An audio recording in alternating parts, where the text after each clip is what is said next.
We've had so many people reaching out to us asking our opinion on artificial intelligence and how it's impacting the job market now, or what's it going to mean in the future. AI is kind of that new thing that's on the horizon, and it's just about every conversation, every discussion. AI is everywhere, whether people realize it or not, and that's why we've done our due diligence and tried to bring an amazing guest on today. C-CRETS Village, it is our distinct honor to welcome our sister, Jovon Rossman, to the show.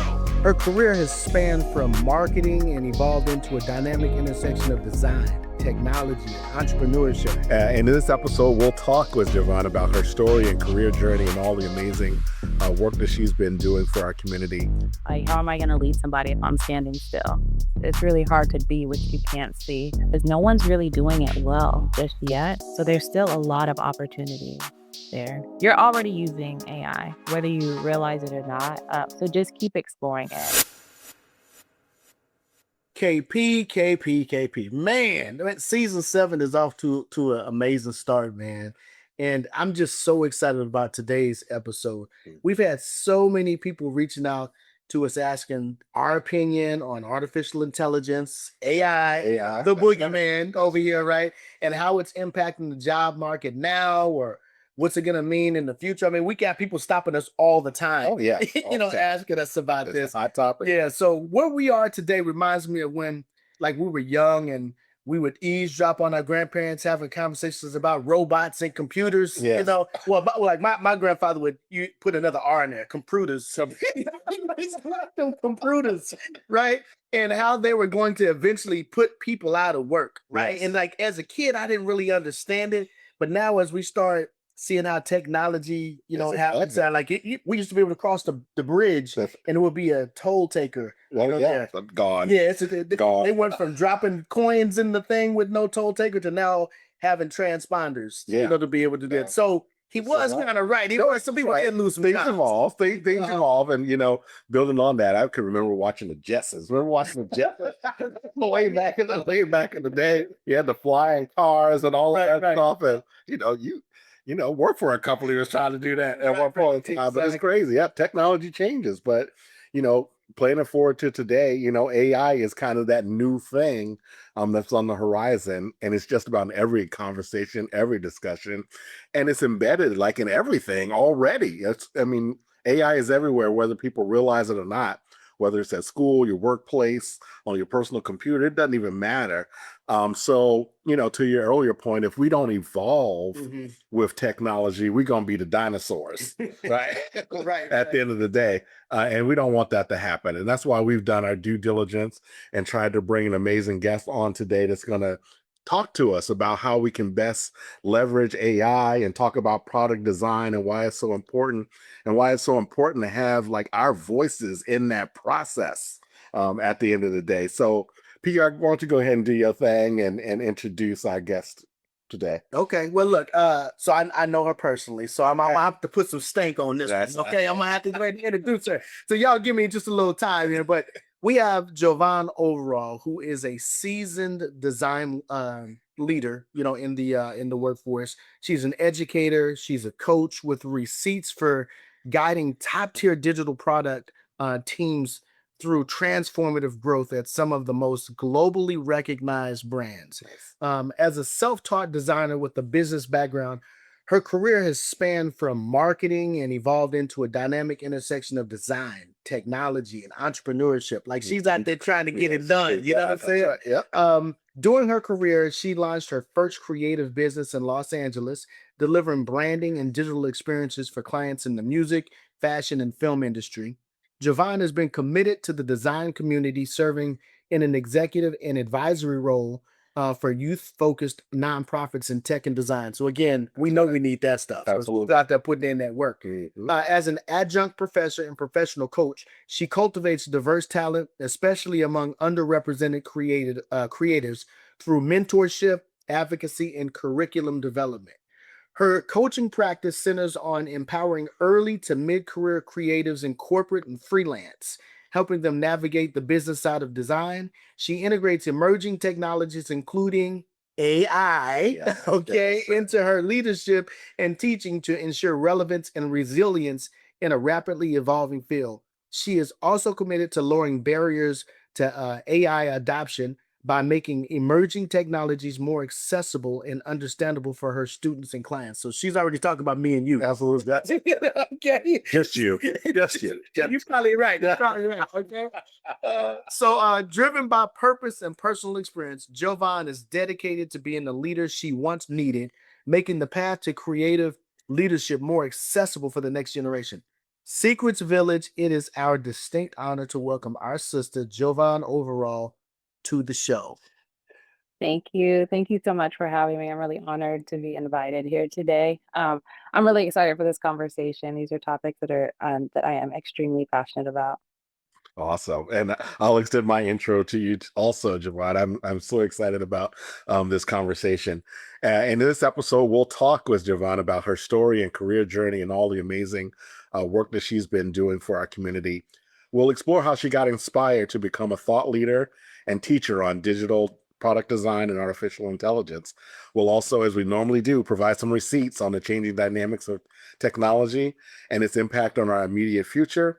And we'll close out with secrets from Jovon on how to navigate working in a male-dominated industry like design and AI, and ways to increase AI literacy for all of us. So look, I am just so excited. Number one is I don't know how many times we've had conversations with Jovon, and when we got off, we're like, we should have been recording that. That's right.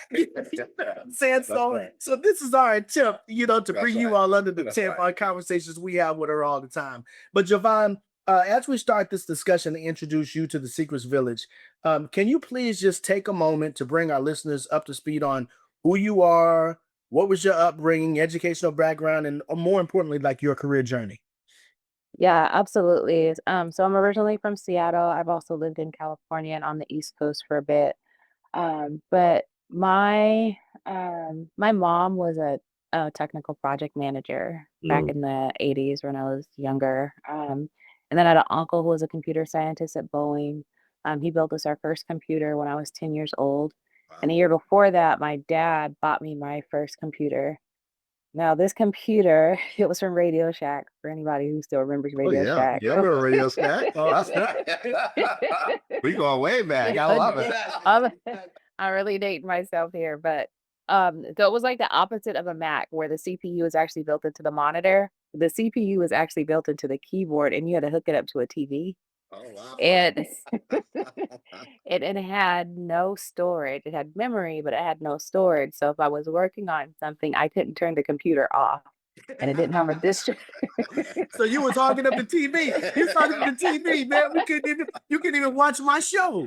Back then, we didn't have 2 and 3 No, we TVs. didn't. Yeah, my show. That's right. Show was coming on. So, just reflecting back on this, I think this is where I started to develop my perseverance and grit, and that's really something that helped me, just in education and in my career path. So early in my dad's career, he was in drafting. My stepdad was in corporate marketing. And so I really feel like my education and career sort of encompasses like the modern version of like all my parents' Mhm. kind of experiences and career. So with that exposure, I just kind of fell in love with technology. I taught myself to use the Windows suite, known today as Microsoft 365, when I was in middle school. In high school, I built a database, built and designed a database capturing data for an internship that I had with the City Seattle Engineering Department. And then when I was 16, I had an internship at a credit union. And this is where it was first brought to my attention that I should consider graphic design. So I laughed at the woman who told me that, because I didn't know that that was actually a real career path. I had always been steered towards the safe careers like business, engineering, finance, and so I didn't know a career in art was a thing or even a viable thing. And so even though that was like my favorite class in school, I even wanted to be Angela Bauer, dating myself again. When I was younger, I just admired her being in the boardroom with her suits on, presenting all these creative ideas. I thought that was the coolest thing ever. And so there was something about the creative side and corporate that resonated with me even at like 9 years old. So after I brushed off that genius who saw design in me when I was 16, Fast forward 4 years later, I'm a junior in college, and she was right. This was like the height of the dot-com boom, and I was in Silicon Valley, and I was obsessed with web design. So I learned how to do it. So I was primarily self-taught in that as well. I changed my major from finance to marketing, landed my first job out of school as a marketing assistant, and had to figure out a path to transition to a designer. So I started taking business from their freelance designer at the firm I was at. If they needed to make edits to his design files, I would have it done before in less time that they could schedule even a meeting with him. So, and so, uh, but I felt like that wasn't enough for me. So I started a freelance business. Corporate design is cool, but it's also little with a lot of constraints. And it was that creative outlet that actually allowed me to grow in that field and feel comfortable calling myself a designer. So eventually, I let me see, I was living in LA. I was about in my 20s, and even like going out to the club, I would always leave with a bunch of numbers, but it was for clients. And so going out with my friends actually became it actually became no, I seriously. think that's what It I was doing too, Jovon. I was trying to give me some clients too. it actually became like a business, like a business expense, which was really it was actually really great. And so that's how I was able to build my portfolio. I do remember this being a super challenging time though. It was scary. Web design was new, graphic design wasn't a career path that was ever spoken about at career day. I Mhm. didn't know any designers personally, and I definitely didn't see or know of any Black designers. And so my career journey has in large part been guided by giving back what I needed at that age. Mhm. Oh, that's amazing. I mean, it's such a super story. Now, I'm not going to hate on you from moving from finance to marketing, but it's okay. That's okay. I'm not, but I think it was a smart choice. But one of the things about what you just described to me that's just so like important is you got to be around, and at a young age you just got to be around the people or scenarios or situations that motivate you, and then you got to be able to see what you want to be, right? Like it's is lacking as the computer from Radio Shack might have been, man, that shit meant something to you, and because of that, you were on that trying to, figure it all out, be able to take it apart, put it back together, and that like drove you to be able to be more than what you didn't know, existed, so to speak. Yeah. Absolutely. I do say that all the time. It's really hard to be what you can't see. So it's Mhm. really that's when they say representation matters. I know it probably sounds cliche at this point. It is so important and so true. Mhm. Mhm. Mhm. Yeah, that kind of leads into my question that I had, because you hit it on for just a second, but we know this whole space is really dominated by males and white males. Mhm. At the end of the day, and being a person of color, and particularly a Black woman in this space, had to be particularly challenging, as you're kind of mapping your career journey and things like that. So you talk about that a little bit, what it was like for you kind of being situated in that space, and trying to break through. Yeah. That was a yes. So absolutely. So it was tough. I'm a bit introverted, and in corporate environments they love the extroverts.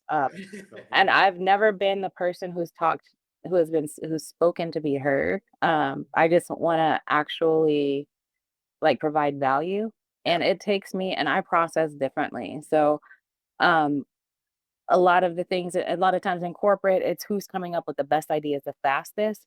But Mhm. my genius doesn't appear on the spot because I'm really trying to listen to everything that's being said and process that.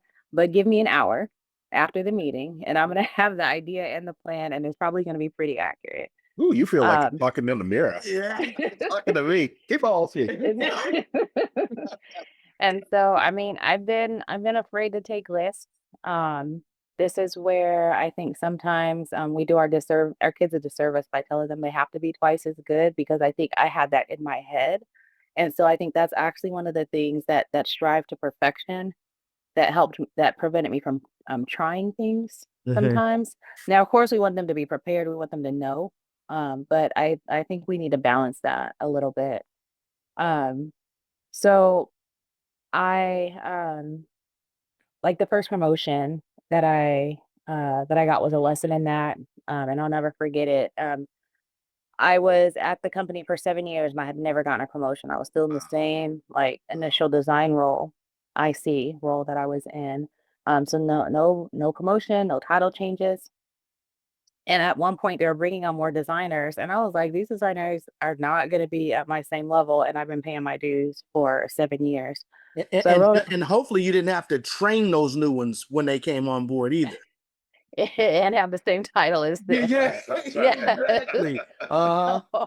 And and they're new, so they'd likely be coming and making more money than me. Because we know if you've been in a company more than 3 years, you're probably being underpaid. Anyway, so I wrote a proposal and asked for the promotion, and the response was, "Oh my God, thank God, Jovon. We were hoping somebody would step up to lead these designers."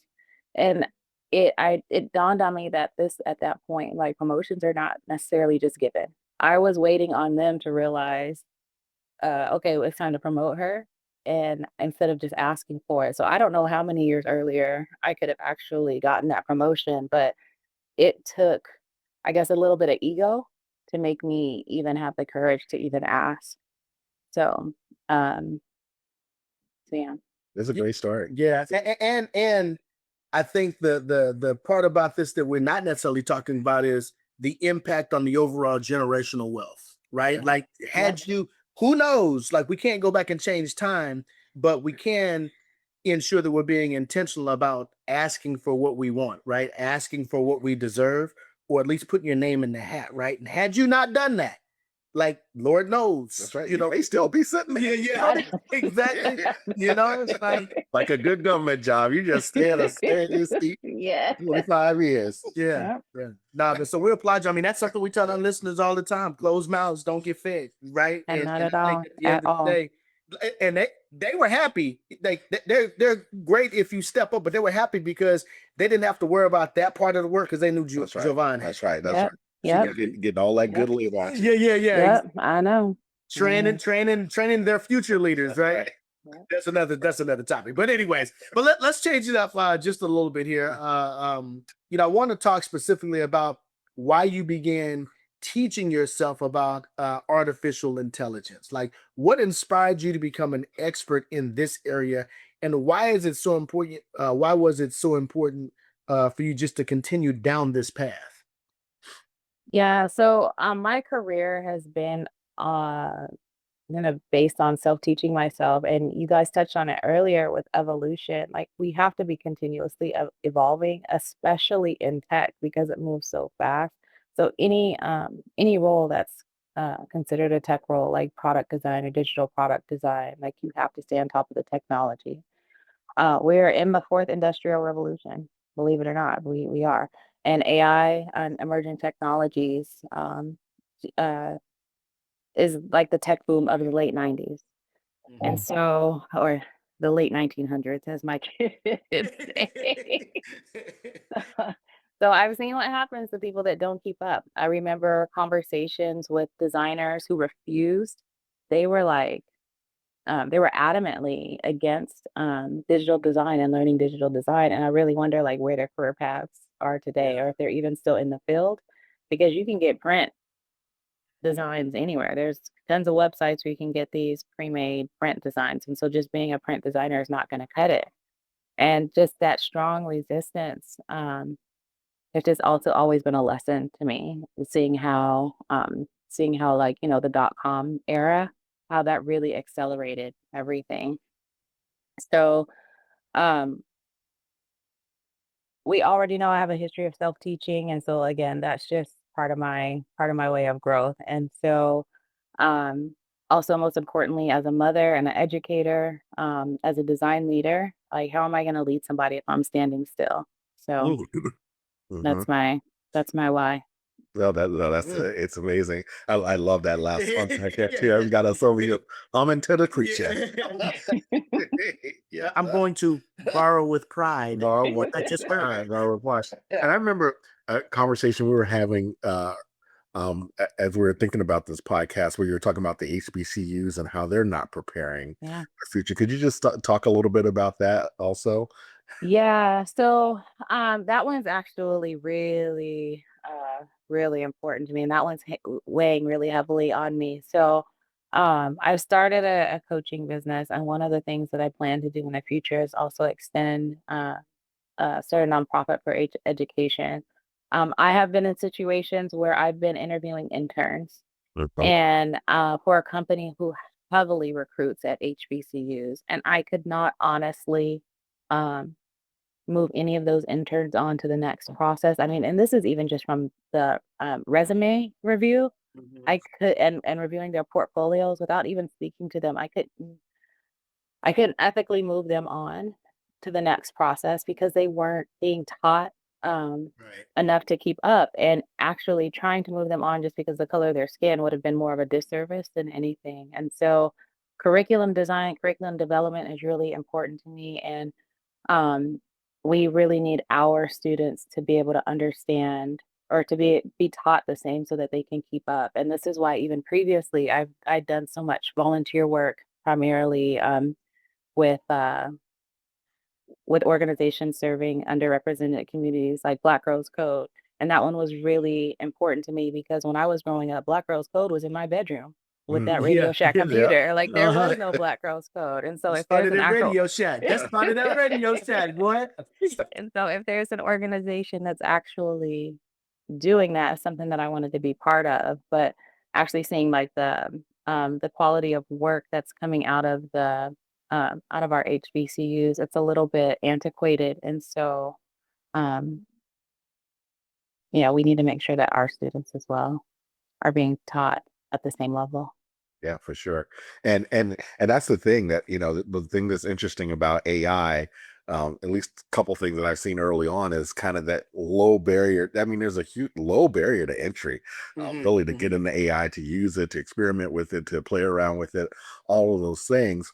And then secondarily to that, just like every wave of technology that's been happening, there's a lack of black and brown and female voices, in terms of moving these things forward and really Mhm. getting the impact that should be there.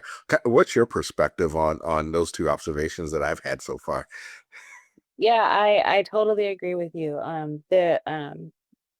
There is an extremely low barrier of entry, and that's actually a really good thing, and people should use this time to capitalize on it being new. I've seen people make complete career changes just by deep diving and kind of like similar to me, like self-teaching themselves AI and sharing out what they've learned to where they've caught the attention of other companies and then been pulled in as like their AI expert. Mhm. And so it's definitely something that with just a little bit of dedication that can be done. And then as far as companies that are incorporating AI into like consumer facing experiences, no one's really doing it well just yet. So there's still a lot of opportunity there. Hmm. That's right. Meta spending $100 million to hire people. Yeah, I was just looking for that thing. We were circulating a message. We were circulating a message last week. Like, I think it's my sister Yeah. sent it to us, and she was like, "We're in the wrong field." That's right. Like, yeah. Absolutely.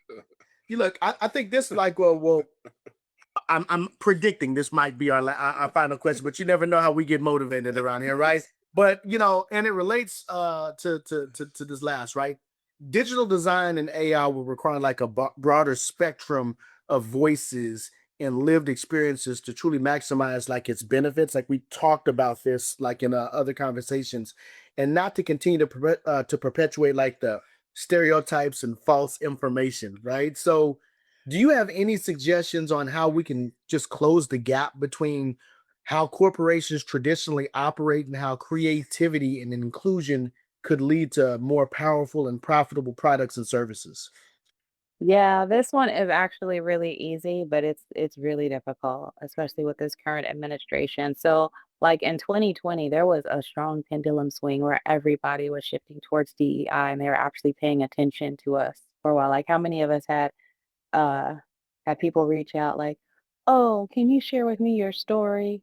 The less melanated uh, Yeah, coworkers, exactly. and it's like, who told y'all to do this? It's but they were really focused. I mean, everybody was really focused, and companies were really focused on it for a while. But I mean, when we're at a point of today where there's certain words that are actually even being banned that you can't even use, it's a little bit more difficult.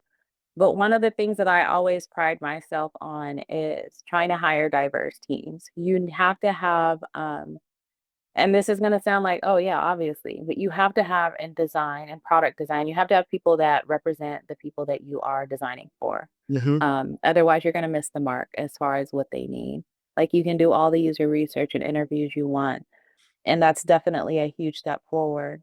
But having people that are actually completely immersed and have more than just empathy, but the lived experiences of the consumers that you are serving is going to put you at a higher disadvantage than anything else. Yeah, I mean, it sounds like rocket science, here to Yeah. some degree to corporate America, but it really isn't. You know what I mean? People Yeah. actually calling and checking on you. I mean, and it sounded good. A lot of it was performative. We know when, Yeah. folks are checking in and whatnot, but I think a lot of it is data collection, right? Like they're trying to figure out what it is that you're thinking about.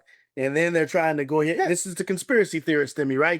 Now they're going to go and try to build something that talks about that just a little bit, but not really solving, the issue. That's right. Yeah, because it's not authentic. No. At the end of the day. And we've talked about this in episodes where companies have stepped in it with these marketing campaigns where they really, are at the very surface level of what the experience is, and then they step in and it all blows up. You are right, right. They get in the dough. But like so this is the part of the show like where I really enjoy, because I know we've been spending time talking to Jovon about her experiences, and we intertwine some of the things that we've learned, throughout our lives. But this is the part where we kind of like make sure that we're not gaslighting people. They see we're not making this stuff up, right? So this is where we kind of navigate into the receipts. Okay. Today we'll tag team with Jovon and sharing receipts on the changing dynamics of technology and its impact on our immediate future. So with that being said, Keith, why don't you hit us with receipt number one? Sure.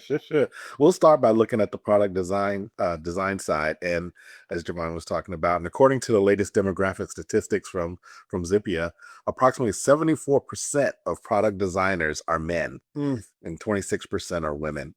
And this gender gap is even more pronounced in the related field of product design engineering, where men make up 91% of the workforce. Right. And there's also a notable gender pay gap, with women earning approximately 91 cents for every dollar earned by men in product design. Jovon sitting in the same seat for 7 years, is what creates those kinds of gaps at the end of the day. And furthermore, the most common ethnicity in product design field is white, with about 77% of product designers being white, followed by Asian Americans at 10%, Hispanic and Latinos at 7%, and Black and African Americans at 1.1%. I mean, so Jovon really is like the purple unicorn that we speak about, right? She's in a field, 1%. Yeah, the 1%. Like and to be able to make a contribution, number one, is difficult, but to even be able to have your voice be heard is a whole nother story here. And as we're talking about this line of work, and even with my sister Jovon saying, hey, she's naturally like an introvert, right? And if you're not speaking out first in the meetings, because we know the person who speaks first is not necessarily the person who comes up with the best idea, right? So, but then to be able to go back, process, come up with a really good solution to be able to have that be heard, that's unique. I mean, so we're saying this receipt is huge right here. Yeah, I actually I have another personal story that I can add on to this one. So in addition to, that time I was in that role for 7 years, I was in a position also where I was asked to lead an app design team. And I found out that 3 of the white men on my team were making more than me. And my HRBP, who was a Black woman, just, well, that's just what it is. And it was actually the 2 VPs above me. So my boss was a white woman, and her boss, who was an Indian man, that advocated for me to help me get the pay I deserved. And so that was actually really hurtful, because of course she's HR, so she has no loyalty to me. But like, as a Black woman, I'm like, how can you, like, you didn't even, like, did you even fight? Like, did you even try? Because there's no way that I would be in behind closed doors, not trying to fight for another Black woman or trying to perpetuate the wage gap that we know is prevalent today. Yeah, but again, we talked in some other episodes about that Samuel Jackson character in Django. You know what I'm saying? Like, again, and I get it. Some people don't want to damage, their standing with the organization, and they don't want to make waves. But like, there is a responsibility when you are a people leader, and especially when you're an ethnically diverse people leader. At some point, we always say this, and it might sound cliche-ish, but you got to figure out if you're going to do the right thing or do the right thing, and that is a situation where you have to stand up. You haven't forgotten that, Yeah. Like at the end of the day. They'll stick with you. Yeah, absolutely. Yeah. So, Jovon, why don't you hit us with receipt number 2?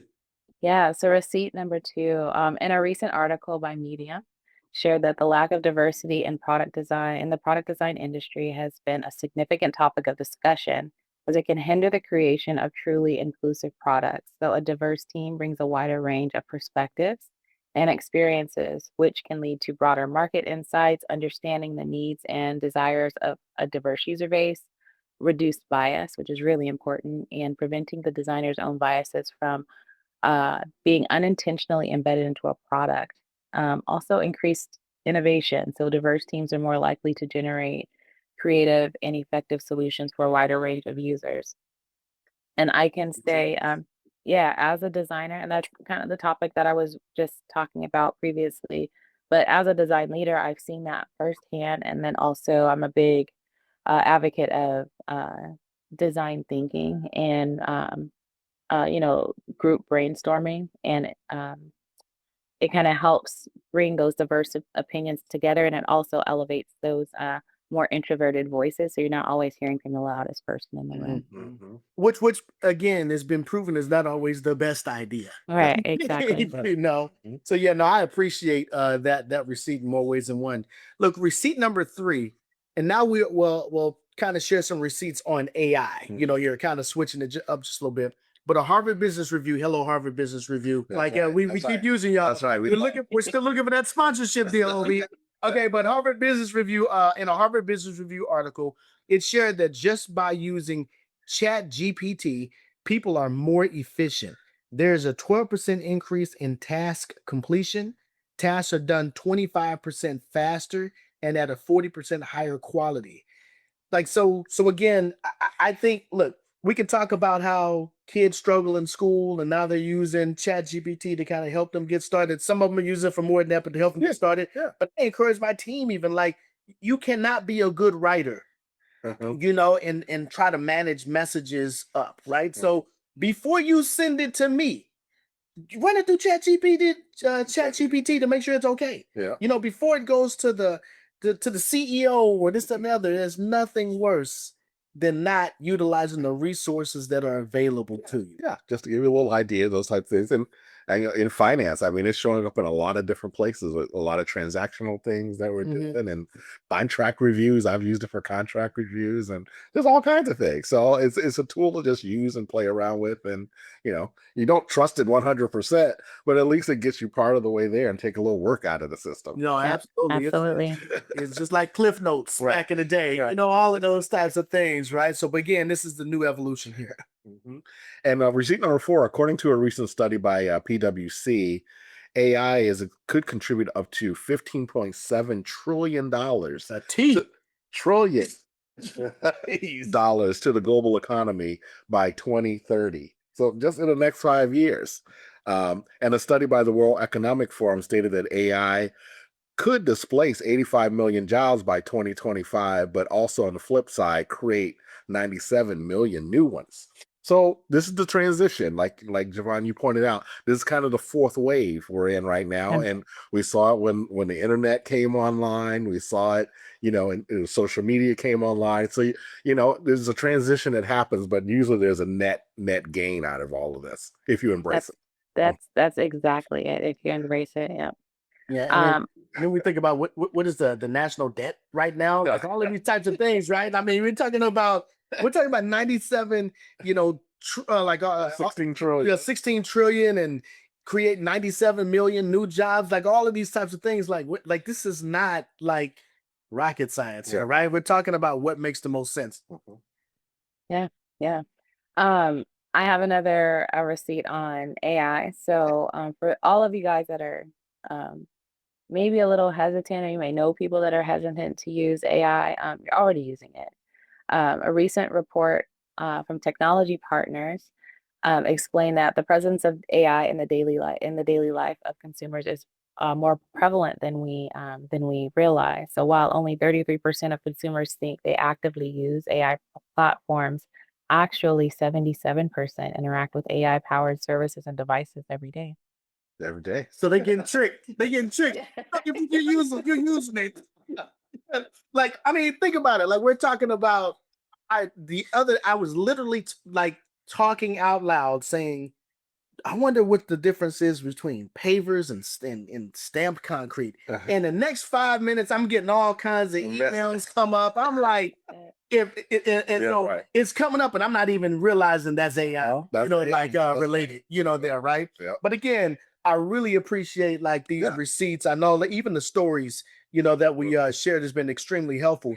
But now let's kind of get into like to the solution mode, right? This is now when we provide tools, for the village to be able to operate here. So today is a bit of a special day for us because we'll have a double dose of secrets for you today. So Jovon will provide 3 secrets on what women can do to navigate their careers in male-dominated industries, and then we'll close out the episode with 3 additional secrets from Jovon for tech companies to eliminate biases within their algorithms. So Jovon, what would you recommend for Black women and other women in terms of navigating male-dominated industries? As we know, you know what this is about. Yeah. I'm big on authenticity. So like know yourself, be Mhm. rooted in your why. You can spend all the time in the world working on your weaknesses, but what about focusing on your strengths? So you'll likely get better outcomes and faster. So while we can't ignore our weaknesses, this can be the difference between burnout and success. So burnout really comes from spending, any amount of energy on things that aren't fulfilling. But if you are working on building your strengths and knowing yourself and knowing what's important to you, you'll likely find more success because that's the thing that you were put here for. Those are the talents that you specifically have. So just deep diving inside, just looking internally and seeing Yeah. what you where you're strong at and putting more effort there and then actually growing your weaknesses. Yeah, look, I really appreciate that secret because I mean that's really almost like the genesis of how secrets, even started with Keith and I. Like again, we're trying to be authentic behind the scenes because it's not so safe to do something out in the open. And we found that piece there in terms of our why we think what we think we're here to do and how we can impact the community. And all I can say is, well, we're at about $15 million in total compensation increases. That's a pretty good why. Right? That's And we're doing it being authentic. So cool. So yeah. what's secret number 2? What's secret number 2 for us, Jovon? Secret number 2, what comes to mind for me is that old auntie, grandma, either mom phrase, like when we're going through transitions in life, like marriage, etc., or they say, get you some girlfriends. And I think that is one of the things that has really helped me in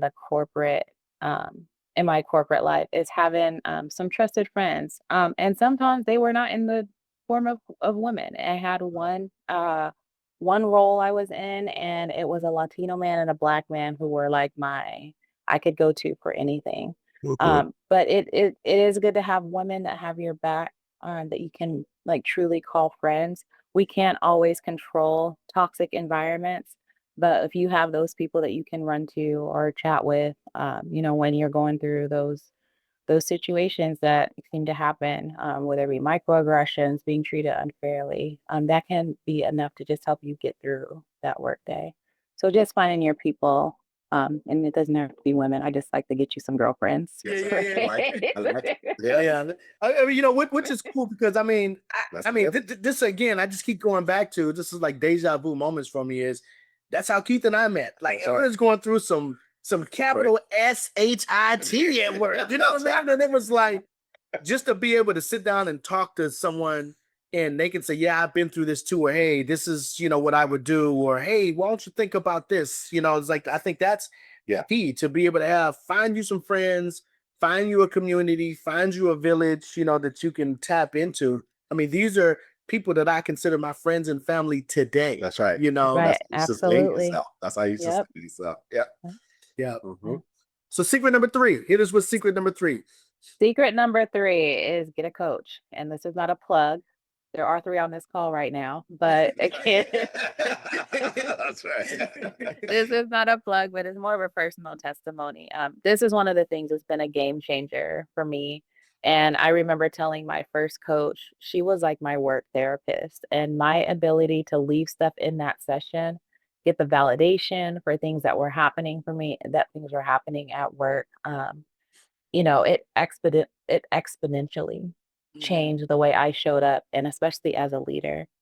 And the other thing I want to say about that one is if your company won't sponsor coaching for you, do not be afraid to invest in yourself. That's probably a better guarantee than investing in the stock market because it's you. And so and you're in control of sort of the outcomes there. And we didn't pay Jovon to say that. We did. That's how connected. That's how connected we are. That's how connected we are. Yeah. And again, I think it's just key, as we are bringing, giants and purple unicorns to you, just to understand we regular people. There's a pathway. Yeah, we're regular people, and there's a pathway. Right. That's We want to make sure that we bring that, to you in digestible chunks. Yes. Things that you can do for yourself. Yeah, also. for sure. And now we'll go on to our next level dosage of secrets for Jovon. What advice would you give to our audience in increasing their AI literacy? And I might have to write this one down for myself. All right, I'm gonna give two personal ones, and then also something that y'all can take back to your day jobs. So I always like to start with the personal because I think if you're truly passionate about something, it can, and if you can tie it into something that you're doing at work, you're just a little bit more. It's better that way because just a little bit more authentic to you. So the first thing I would say, and we already touched on this as we were talking about as we were going through the receipts, but you're already using AI, whether you realize it or not. So just keep exploring it. Start off easy. See how you can incorporate it into a hobby, or think about the things that you've been wanting to try, or the things that you've been wanting to see. See how you can use AI to augment your ability to achieve that thing. So here's a short story. My dad was a poet, and he started writing poems when he was 19. And he had always wanted to put his lyrics or his poems to music, but he just didn't really have he didn't he could play a few instruments, but he couldn't do like a whole composition. So earlier this year, I had taught him how to make songs in AI. And so finally, after 50 years, he was able to put his lyrics to music, and music that he composed with a prompt, which was a lot easier than him trying to, pull a band together, explain his ideas to Oh yeah. somebody, or come out of a whole lot of money to get a producer to do that for him. And he was so excited. He would send me texts every day of the songs that he created. And so that also shows there's no age barrier either. You just got to find something that you're interested in and start exploring the tools and see how it can help augment something that you're already interested in. Yeah, so that is a real story because I was asking Giovanna, I was like, I'm trying to figure out how to get some new music for the podcast, and she's like, man, you can do it. And I said, girl, I don't know how to do this. She's like, Ricky, if my daddy can do this, and I was like, I said, yeah, you just saying that, But you might be the same age as her dad. well, anyway, then she's playing music that her dad created. I'm like, oh, I got to get my shit together. Hold on a second. Like, if daddy can do it, I got to figure this out, man. Oh man, true story. True story. Yeah. Yep. Secret Yep. number two. Secret number two for us. Secret number 2, as you start to get comfortable with the various AI applications. So what do I mean by that? So like for AI music, there's an application called Suno. There's a ton of them out there, but Suno is like one of the ones. Even Timbaland has been promoting that. There's applications for creating images, Adobe Firefly, Midjourney. There's a ton of them out there. So as you get familiar with the various applications, think about like what problems can you solve? Even if you're not looking to monetize it, maybe it's something that can just make you or your household more efficient. I also believe that AI lowers the barriers to product creation, and me being in, digital product design, that's something that's just top of mind for me. And with our culture having such a significant influence on pop culture, we are not at a loss for ideas. And so just see how AI can possibly create access for you. Yeah, I love that. I love that. I'm writing. You're right. You're right. You're right. Right. I'm writing. Ricky and I gonna play today. We're gonna put our script in AI and see what it comes up. Oh Lord. Oh Lord. Javon, why don't you share the third secret here in terms All of right. AI literacy? Yeah. So the last one, I'm gonna take it back to our day to day, our work and our work lives. So how can you take AI to work, get some ideas, prepare for the future of AI? Think about building loyalty programs and using AI to enhance them. A lot of companies have loyalty programs already, but think about, we're talking about, lifetime value here. So if you can use AI to help increase repeat purchases for your most loyal customers, and maybe use AI for personalization of offerings to those customers, you might be able to increase those LTV numbers. Invest in mobile optimization. So a lot of people, this one also might seem obvious, like, yes, of course, but the mobile audience is still growing. In 2008, when I was in telecommunications, I was surprised at how recession-proof uh, that field was. Like, we didn't feel it at all because people were paying their cell phone bills. They couldn't pay anything Nothing else. else. They were paying the bill. Yeah, right. And so, just investing in the mobile audience, which is still growing, ensuring your tools are available on the go, and using AI to enhance them is something to not lose sight of. And then optimizing your traffic for AI. AI is replacing SEO. It's replacing search engine bots, even Gemini. So you put a question um, into Google right now, and it'll come back with the AI response and then the rest of the responses. So as you have websites, social media content, just making sure that it is optimized for Gen AI bots as opposed to the just previous just um, search engine bots. Mm. Ooh, man, I'm on here. This is wild, man. Jovon, look, I truly believe you have overachieved for us today, girl. Like, this is better than anything that I could have imagined. Now, I think the world is starting to see why we had to have her on, right? Absolutely, absolutely. So time. Yeah. I mean, if you've ever talked to somebody on the phone and you're like just sitting there like with your mouth open, like, damn, for real? Words? Like, that's really like what it is, right? I think you've broken down some true fears within the village, with your knowledge and what you've been able to speak about today. I can proudly speak on behalf of myself and our many listeners that your stories, have motivated us, like all of us. Like, we sincerely appreciate you being with us today and being able to share openly and to be vulnerable with that. But how can your new secrets village now, because you can't quit us, like we go together now, right?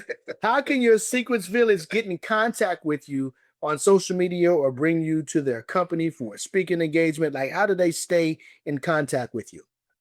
Yeah, absolutely. So you can find me on IG or TikTok. And find me under Joe overall, JO overall. Uh, the hashtag or the handle J0VERALL. You can find me on LinkedIn with my married name, Jovon Rossman. And you can also find me on the web at jovon.me, JOVON.me. Got it. Well, look, we're gonna make sure that our secret listeners have, that information in so that they can reach out to you. Secrets Village, you can find more resources on the secrets and the receipts that we shared today by going on our website, secrets.com, and looking in the show notes for this episode. I know she's still working with us. Okay. I know Janelle, hang in there with us, honey. I know it's like herding cats sometimes, but this information will be on those show notes if you want to go in there and see it. And you can go in to our website, as well, to be able to stay in contact with Jovon. Absolutely. And Jovon, I wanted to extend my gratitude for you being with us today also. It was so wonderful just hearing all the stories and you kind of keeping it real and helping our Secret Village understand some of the things that are going on right now. And to our Secret Village out there, thank you as always. We're doing this for you, and because of you, we're able to stick around. So continue to support us. Follow us on social media. Listen to the podcast, buy some gear, do all the things you're supposed to be doing. So make sure we can get this thing moving like we like to. Right. And y'all already know that KP and I are also locked in on helping you get that coin and getting your seat at the table. Again, this is about generational wealth, right? So we are tipping the scales at $15 million in additional total compensation increases that we've been able to help our village get by just listening to the feedback that we give, by actually investing in coaching. Again, we just talked about it. Jovon just said, invest in yourself, get you a coach, all of those things. We are here. So again, if you know somebody that needs the coaching, recommend it, right? If you need coaching, reach out to us, right? Or provide a referral for anything. If you like what we're doing, like, just bring us to the forefront. We're busy. That's okay. Right. And we are okay, with it. That's right. And I'll just say this. Today, you did not hear artificial intelligence. You heard some actual intelligence from Jovon. Yeah. And so I hope you enjoyed it. And we're going to fill up these cups, get back at it, and create some more hot fire for you. Again, until we do this again, thank you for being part of the village. Thanks for listening in. And remember, when we share, you transform. Peace, everybody. Thank you for listening, and we hope you enjoyed yet another episode of Secrets. If you want to be a part of the Secrets Village after listening to Keith and Ricky, please show these brothers some love by spreading the word to people that you know need this knowledge. Until next time, cheers!